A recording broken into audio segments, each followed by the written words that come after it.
Well, I want to thank you for being here this morning and thank the committee that invited me.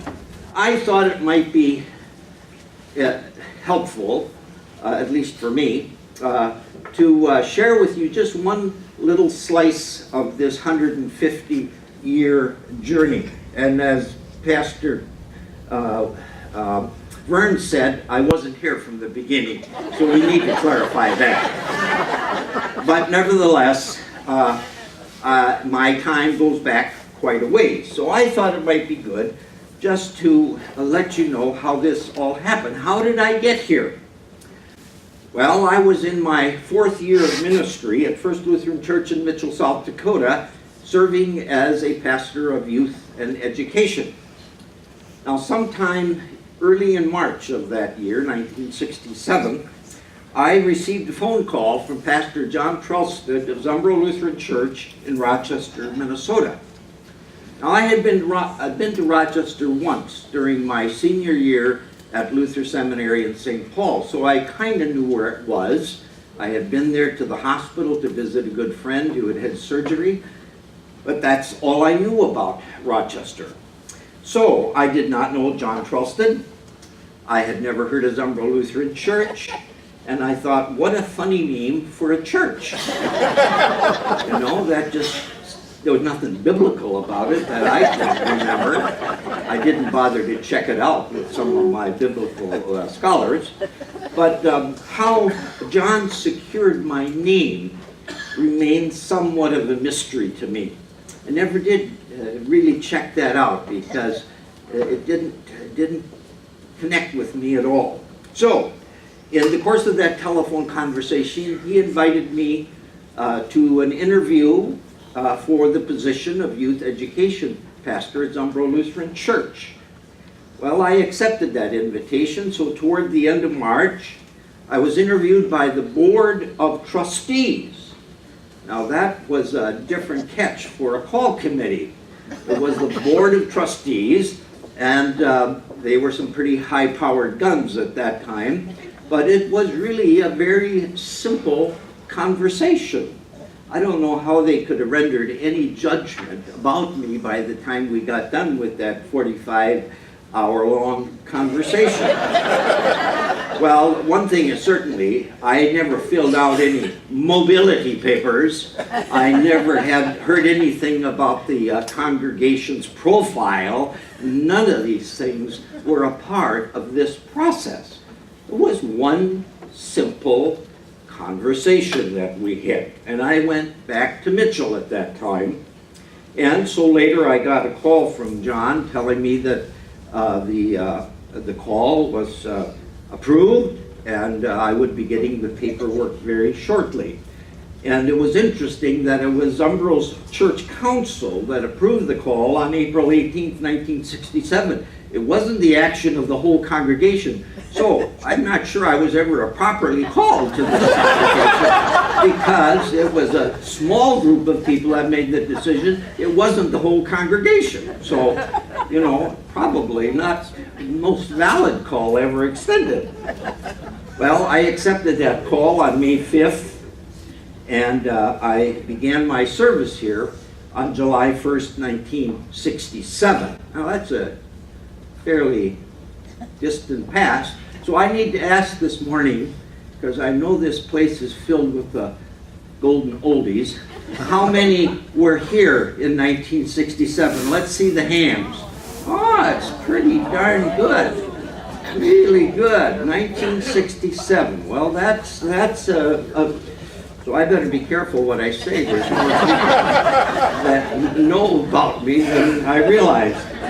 Well, I was the third pastor on the pastoral staff, the first one to occupy that position. Before that, there had been lay people doing youth and education ministry, but I was the first one to fill that third pastoral role. And I think, to be very honest, I'm not sure Pastor Haugen ever really felt that it was necessary to have a third pastor. He was a great pastor, a great preacher, a great teacher, but I think it was a little bit of an adjustment for him to realize that there was another one with this reverend title on the name. Well, anyway, I started July 1st, and that when I came, Pastor Charleston, who was to be my supervisor and sort of my overseer, he was on a six-week educational leave, so he wasn't anywhere around. So, you know, as the person guiding me and directing me, he wasn't here, and I didn't get any direction. I have to say, Pastor Haugen was very fair in terms of not trying to do something which he, you know, wasn't in his level of responsibility. So, anyway, that's kind of what happened. Now, besides the 3 pastors, the rest of the staff included 1 secretary, 1 custodian, 3 part-time organists, 2 part-time choir directors, and so it was a very small staff. When we had planning, there were 4 of us around the table, the secretary and the 3 pastors. So there wasn't a lot of input from all kinds of other people during our regular weekly meetings as a staff. Now, I preached my first sermon on Sunday, on the Sunday of my installation, which was September 16th, 1967. Now, the interesting thing is I don't remember when I preached my second one. It was obviously quite a while down the track before I appeared in the pulpit again. So that obviously wasn't my role, and most of you know that. So the youth education position was a very comprehensive position. So I'm going to rattle through a lot of stuff here because I want you to hear this stuff just the way it was. Now, the youth education ministry was supervised by a youth education committee made up of members of the congregation, and of course I didn't know them, when I got here. Who are they? Tough deal. Now, they were responsible for securing teachers for 2 sessions of Sunday school. 2 sessions of Sunday school encompassing 3-year-olds through 9th grade. That's a lot of teachers. And there were 800 children enrolled in those levels of education. And we were operating out of the Christian Education Center, which had been built in 1956. It was across the street. Most of you know now it's a Mayo Clinic building. It's right across from what was the Vine Funeral Home on the west side of 3rd Avenue. So we had a traffic problem getting children across the street, parents going across the street. So we ended up having to hire a traffic director in order to secure and make sure children and families were not, having any kind of accident. But that was a challenge. The Youth Education Committee worked hard. The good thing that happened is that many teachers of the previous year, just assumed they were going to teach this coming year, and if they hadn't, we'd have been in big doo-doo. But nevertheless, we managed to get ready and have things flowing pretty smoothly. Now, confirmation encompassed grades much as it does today, 7th, 8th, and 9th. There were at least 60 students in each of those grade levels. And we had to have 3 sessions for each grade, 2 on Tuesday after school, 1 on Saturday morning. How'd you like to come to confirmation on Saturday morning? Of course, we don't have any young people here. They wouldn't want to do that anyway, but you don't see that happening anymore. The young people coming to confirmation on Saturday morning. Well, anyway, that was it was challenging for us as staff because we had to prepare. The curriculum was set. I didn't have to do anything about the curriculum except to learn it and to use it. And that worked pretty well. Now, the one component that is always involved when you're working in education was teacher training. And we had the advantage here in Rochester at the time. There was the Rochester Church Council existed, and one of their committees was the education committee. It was a very ecumenical educational effort. And it consisted of all the education leaders in Roman Catholic and Protestant churches throughout our community. And I was, of course, invited to be a part of that. And it was a very, very fine group. We planned many workshops and many different educational opportunities to help our teachers do a better job in their effort. Now, the adult education arena was supervised, of course, by the Adult Education Committee. But the emphasis on adult education had been on the Bethel Bible series, which was just concluding its long series of classes, and there were only a couple classes left that were wrapping up. So there wasn't much going on with adult education at the time. We did not have adult forums at that time. That was something that developed later. But what did develop was to create 6-week learning experiences, one in the fall and one in the spring, for the adults of our congregation. We would invite professors from St. Olaf, Wartburg, Augsburg, wherever, to provide some very stimulating lectures on a variety of topics. And that continued really for quite some time, as you well know. And then later, after we moved into this building, the adult forum on Sunday morning became a very popular effort. Now, youth activities was guided by the Youth Activities Committee, and I have to be careful what I say here because my wife was on that committee many times at the time I came. But what I think needs to be said is the number of groups that were in existence, which really sounds different than what we have today. We had 7th and 8th grade fellowship was one distinct group. We had a 9th grade fellowship group. We had a senior high fellowship group. We had a young adult post-high school group. We had the Lutheran Student Association group that met, and they met because the Rochester Community College was just down the street, and many students would then participate in the fellowship activities of the Lutheran Student Association. And we had a good relationship with that, helping and supporting that effort. And when the college moved out to the place where it is now, that gradually diminished.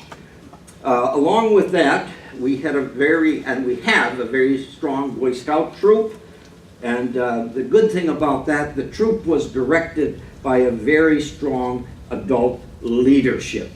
And my part in that was mainly to attend a few camporees or over weekend camps, primarily to come on Sunday morning early and conduct a service for the scout troop or for the whole camp as it is. But the scout troop worked very, very strong on its own, and it's been a strong troop all of this time. Now, this position, to some degree, involved being the congregation's athletic director. There was men's volleyball, men's basketball, men's softball teams. There were boys' basketball and softball teams. Now, you notice there's something kind of wrong with the gender there, isn't it? Pretty exclusive, pretty heavy on one side. And if later on, those things were to change radically. But for me, it was mainly advertising those groups, encouraging people to participate, and especially with the youth teams to really work closely with the leadership of the different teams and support them any way that we could. Now, the most pressing issue that I encountered when I arrived was to oversee several fundraising projects to support the youth who were scheduled to attend the International Youth Gathering in Seattle, Washington in August. I came the 1st of July. We had to try and wrap up these fundraising efforts. And the only one I can honestly remember working with was painting the basement or the lower level in the old church up, 2 blocks from here when we lived there, or when that was our place of ministry. And turning high school youth loose with rollers and paintbrushes over an expanded area like that was sort of not very smart. But the men's club at that time said, if you do it, we'll give you this amount of money. So, of course, we couldn't turn it down. But I can't remember what that looked like when we got done. But just as well, we didn't remember that. That's for sure. Well, this was an exciting time for Zumbro Lutheran Church. There were possibilities of building a new church. It was going to be built right on the north end of the education building. That's where it was originally intended. When they built that building on the west side of 3rd Avenue, which is now a Mayo Clinic facility, the intention was to buy those lots north and build a new sanctuary that would really be an inspiring place. Well, before I got here, those plans had to be scuttled because they couldn't get all of those lots. There was one lot, the very last lot on the corner of 3rd Avenue and 4th Street, could not be secured. So those plans all had to go kaput. And of course, much effort then was invested in finding a new location, primarily based on the concept that Zumbro was going to remain a downtown church, not to go out on the edge of town, but to remain downtown. So in the course of time, and this was all accomplished before I got here, that these lots on the corner of 3rd Avenue and 6th Street Southwest, those houses were bought, and this was going to be the site of the future church. So when I got here, a building committee had already been established, and plans, architect had already been chosen, and things of that nature. So it was moving forward. So it was a rather exciting time to be a part of this. I was invited to be a part of that building committee. I didn't contribute very much, except I learned an awful lot. The thing I remember most is they met every Thursday night at 7 o'clock, at least till 11 o'clock or 12, depending upon what the issues were. So it got to be a heavy responsibility. But I was privileged to be a part of that and to share in the, not that I was a voting member, none of that. I was just listening primarily. But it was, felt very good to be a part of that development. And the pictures along the side here are pictures that were taken at the time that this building was being designed and, of course, being built. And it just gives a quick reflection of that. Now, together with these plans to build new facilities, at the very same time, there was another development going on that was very significant for the future of Zumbro Lutheran Church, and that was the development of a new constitution and bylaws that affected the administration of the congregation. And we can't go through all of that except to simply say that that was proposed at the annual meeting in 1968 and reapproved in 69, so that this new constitution and bylaws with the new administrative structure was established. So the Board of Trustees, the Board of Deacons, the Education Committee as such, and the Youth Education, that was all disbanded, and a new church council was set up. The church council would consist of 4 officers of the church and 12 committee chairs. So it was a council of 16 people. Of course, to find leadership for those committees, find membership of those committees was an undaunting task when this was first set up. But ultimately it was accomplished, and we had this particular structure continued for a good 30 years and served us very, very well. Now, after this brief personal slice of history within the span of 150 years, I now turn my attention to my responsibility as chair of the Memories and Visions Committee. I want to preface this by saying when this whole plan for the 150th anniversary was set up, I was not a part of any of that planning. So when we talk about the theme and the mission, I was not a part of that. I came kind of belatedly onto the Memories and Visions Committee, and then because of the resignation of John Lindsay, I was given the privilege to chair that.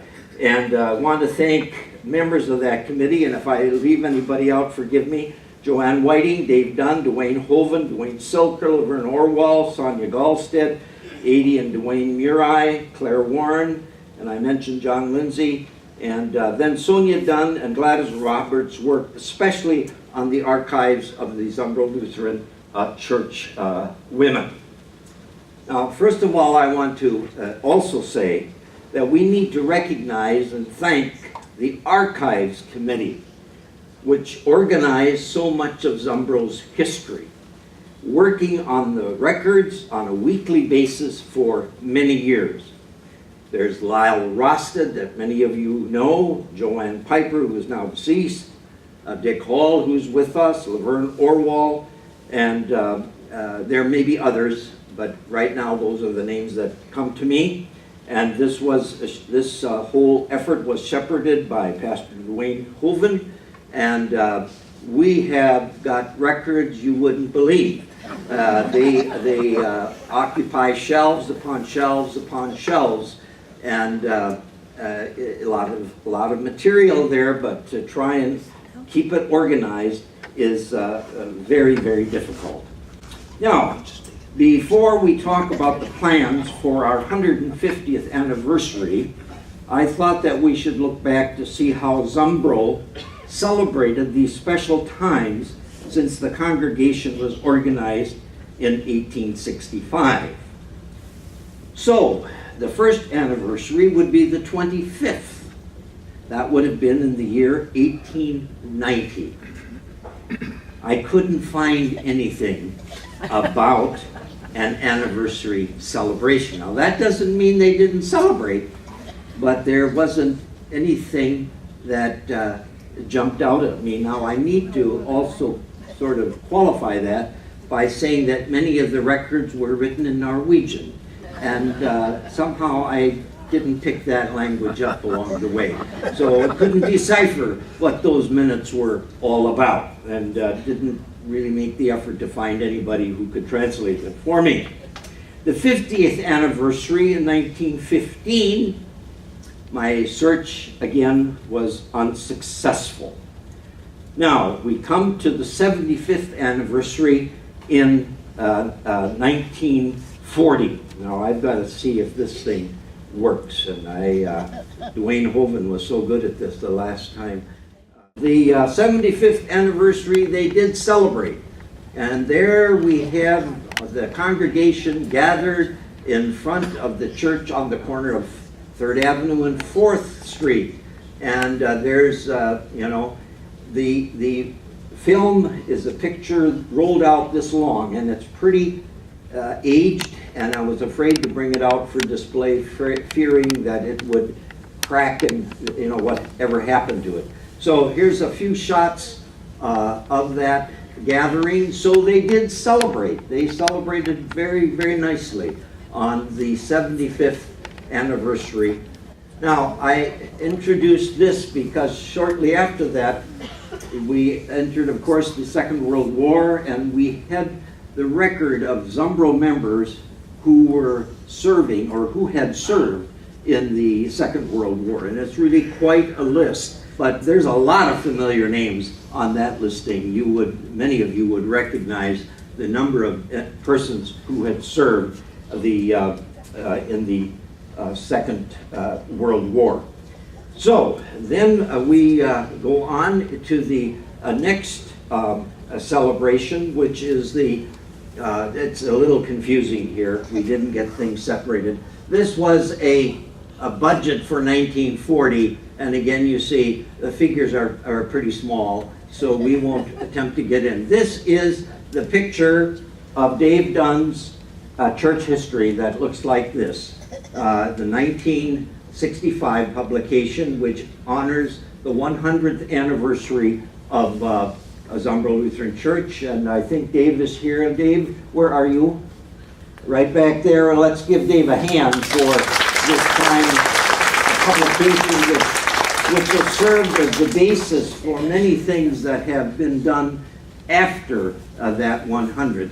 Now, this little thing is a napkin that was used at that celebration. So we have things that are part of this occasion. So there you have a newsletter talking about Zumbro's centennial, and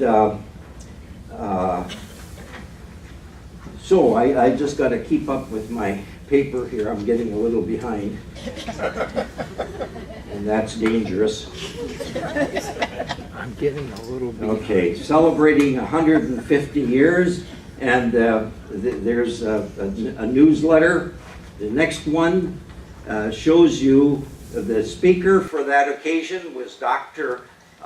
William Larson. He was the secretary of the then American Lutheran Church, and here's the history of the pastors that served up until, including Pastor Haugen and Pastor Church-Rochester, and then here are 50-year members of Zumbro, and I'm sorry that print doesn't come up as nicely as we would like it. Then we have, there's the Centennial Day service from 1965, the bulletin, I should say, and here's the rest of that bulletin. And again, too much print there for you to appreciate. But the next one, I want to call attention that Zumbro has provided many members for ministry, and you're certainly going to hear from many of them during the course of the year. All I wanted to do today was lift up one member of our congregation who was ordained in 1965, and that was Vernon Skarsted. He was ordained on July 18th, 1965. And then you have 43 confirmands in the class of 1965. And again, I'm sure many of you would recognize some of those particular individuals. And here I thought, for our sake, you'd be interested in this because I'll read it for you. The Board of Deacons would like to recommend to the Board of Trustees that the radio broadcast be continued. And I think we need to affirm the viability of that radio broadcast that has been in continuous service to the life of this congregation. And I think we probably don't recognize how many people listen, and their experience of worship occurs because of that radio broadcast. I always remember a very special individual. He worked at the Y. He was in charge of the basket room where you got your supplies when you went up to work out. And when I greeted him on Monday morning, he'd say, "Well, I heard you yesterday." I probably led the liturgy, or I was reader, or may have preached. It didn't make any difference. He always said, "I heard you yesterday." And what that meant was that he and his wife sat by the radio with their coffee and listened to that service every week. And he and his wife were faithful Roman Catholic members. And I think of that. How many more might there be out there listening to that radio broadcast with the same conviction and being blessed in that very meaningful way? So we must sustain and uphold that. This is one of many what we would call loyalty dinners. This one was very likely securing pledges for the building that was going to be built on the end of the education unit over on 3rd Avenue between 4th and 5th Street. But it was the only one I could quickly find, because there were certainly many dinners like that in preparation for the building of this building itself. And here now is the directory for the 125th anniversary. And that directory has some very interesting things in it. But before we go any further, I want to remind you that the theme for the 125th anniversary was, it's up there unfortunately, but it was the 3 R's. And I know Dwayne knows it, but I'm not going to let him speak, but he'll remember it. But what were the 3 R's for the 125th?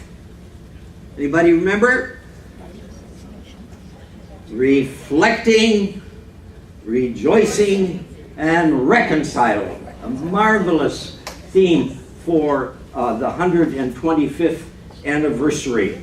And I think that was a crisp, short celebration of what this all meant. And there you have, of course, that phenomenal staff at that particular time that served in many and varied ways. We have a picture of beloved people like Al Dahlberg, who was our visitation pastor, Dorothy Dahl, both of these beloved persons, no longer with us in this life, and I think you recognize most of the others.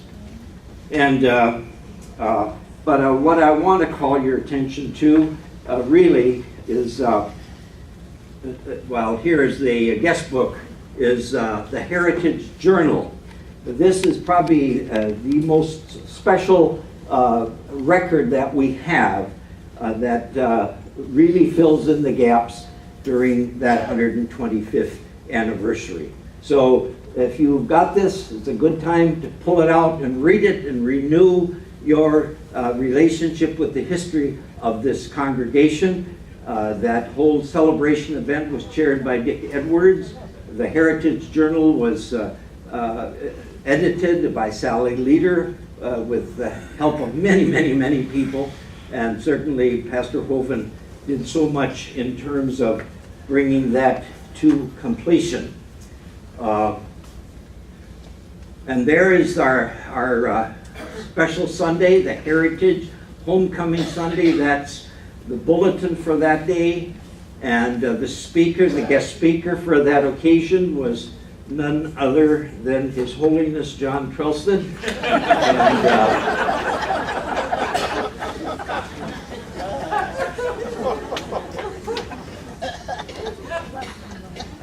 And, yes, got to kind of catch up. I got too much paper. But nevertheless, those of you who remember, John served here from 1956 to 1979. I worked with him for roughly 13 years, and I always think of this. I worked with Pastor Hoven for 13 years. I don't know what that means, but it was the facts of life that happened at that time.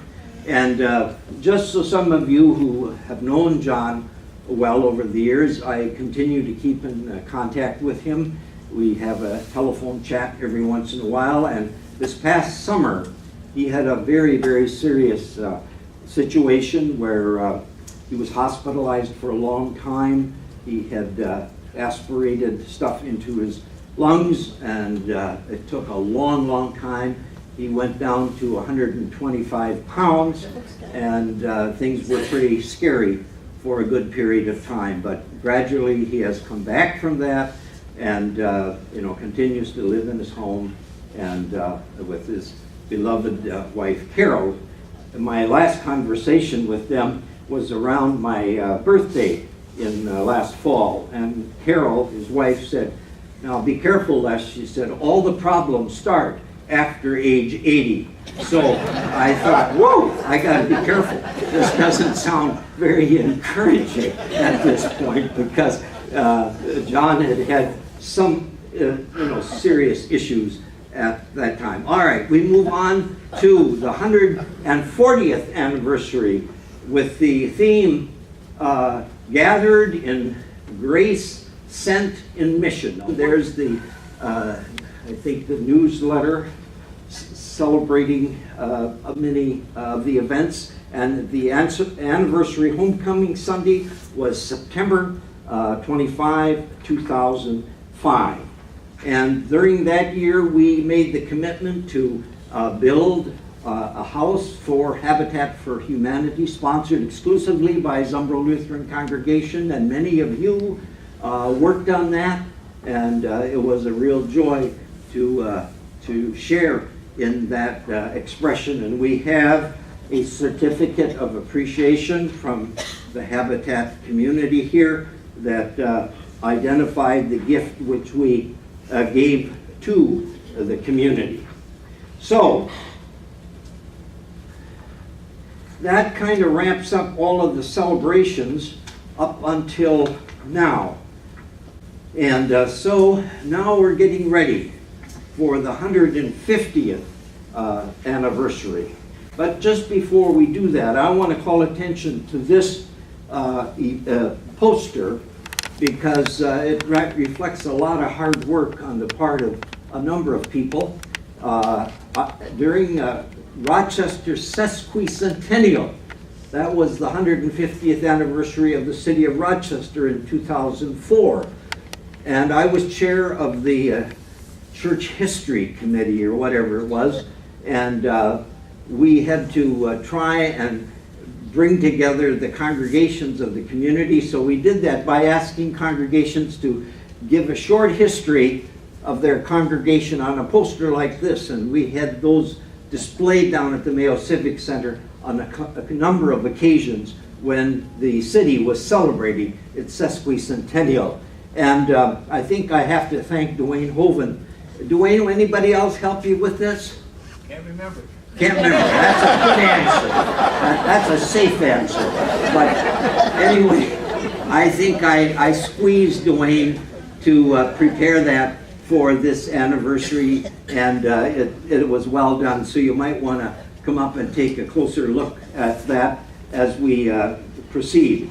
And then I should also mention, back for the 125th in 2004, I prepared a history for Zumbro Lutheran Church together with Mike Ransom. And it's very interesting how things happen. I can't find it on my computer. Mike Ransom can't find it. I couldn't find it in the archives. So now I'm questioning whether I ever did that. But apparently I did. It was in 2005, and I don't know what happened to it. But I thought, sure, Mike, he's a great computer guy. I figured I could depend on him to dig it out. But no, he couldn't find it. And my computers, they don't work usually. So I can't count on that. But we certainly rejoice in, see if this thing is still working. I think so. And we have two very, very special items here. We follow in faith what's begun. This was done by Enid Weichselbaum, as I understand, and probably others helped her. And the worship committee and Dave Erickson did a lot of work on that. And if anybody can correct that, I'd appreciate knowing. But those are the banners now that hang in the sanctuary.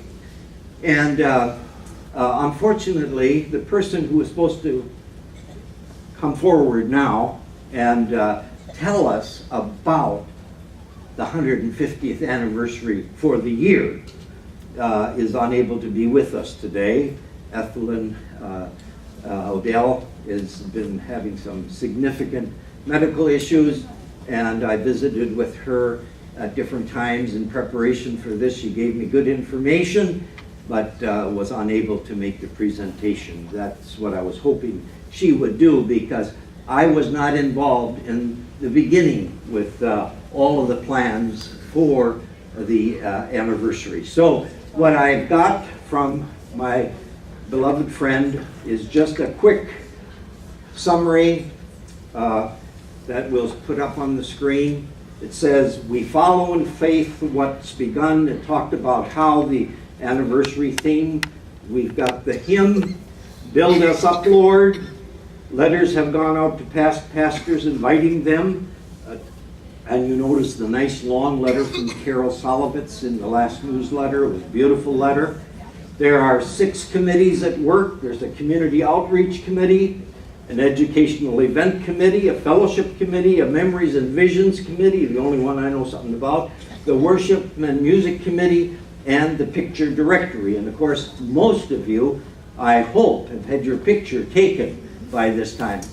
You notice that upstairs they have items on sale today, memorabilia. And at this time, I would like to call on Gladys Roberts, who is going to tell us about some displays that she and her committee are working on. Good morning. It's a great day to be a part of Zumbro. A great year as well. My husband Dave and I only joined 23 years ago, so next to some of you were youngsters, but it has been just a fabulous place to worship and to grow in faith. As Pastor Horntvedt has said, these archives are vital to this celebration, and we're so happy that people have lovingly and thoroughly done that for us. Also, as Pastor Horntvedt mentioned, Sonia and I were asked to look through the archives for the women's group here at Zumbro, and we had a ball. It was just fun. Actually, they were very well organized, and I think we spent more time just having fun and looking at them all. One especially was the 1999 Church-wide Women's Triennial Gathering in St. Louis. That was Pastor Carol's stomping ground, and so she was with us, and we have photos of one day she invited some of us to go to a museum for lunch, and there's all kinds of other photos from that event as well. Some of us look pretty well, some of us have changed a little bit here, but we'll go on. The women's organization, however, did not get organized in 1865.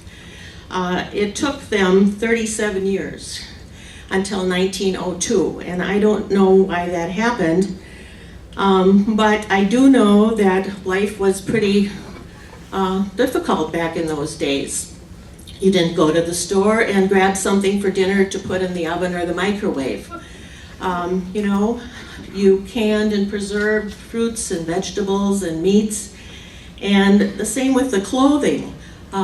If you think back on the TV series of Dr. Quinn or Little House on the Prairie, they went to the general store and bought dry goods and went home and made their clothing.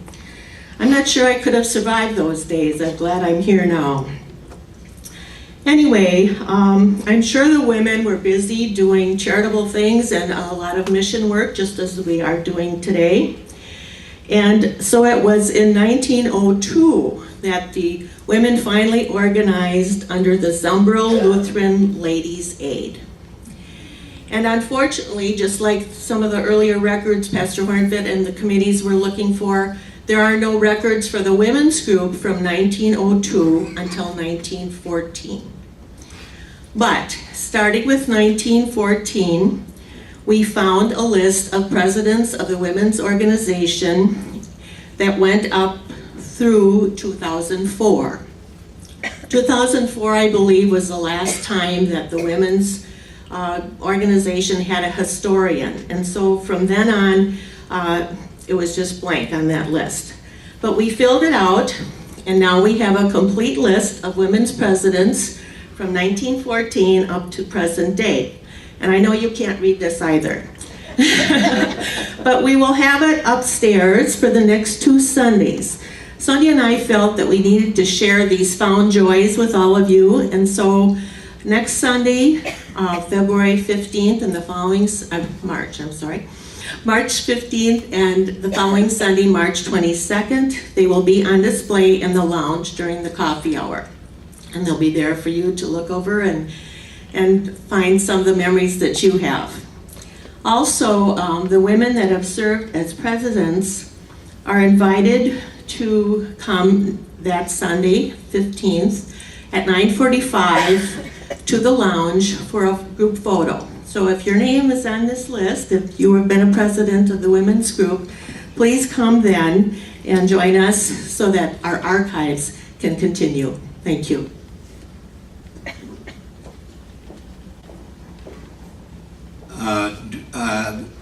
I'm wrapped up, but I want to call on Pastor Dwayne Hoven, who is going to share information relative to his work as a big part of the Memories and Visions Committee.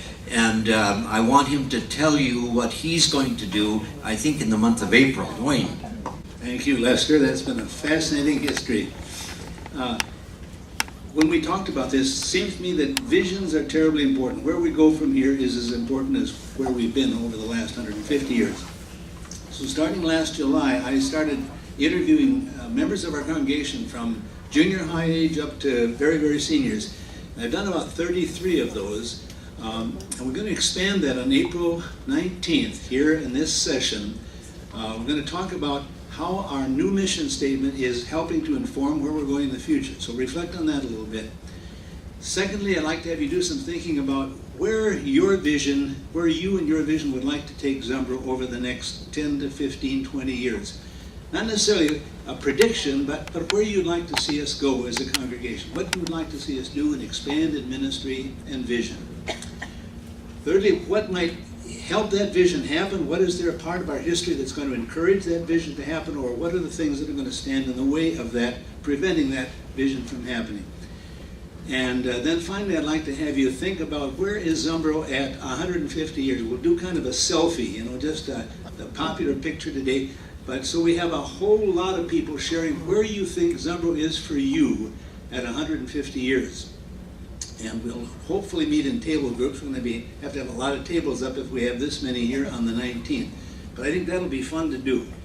It occurred to me as Les was reviewing the history that the 4th Street Church was built in 1930. We occupied that until almost 1970, almost 40 years. We have now been in this building 45 years. We have now been here longer than the congregation was in the 4th Street Church. So things change in a hurry. But Les, that's what I'd like to share with the visions, and we'll do it on the 19th. I think we need to give a big round of applause for Les.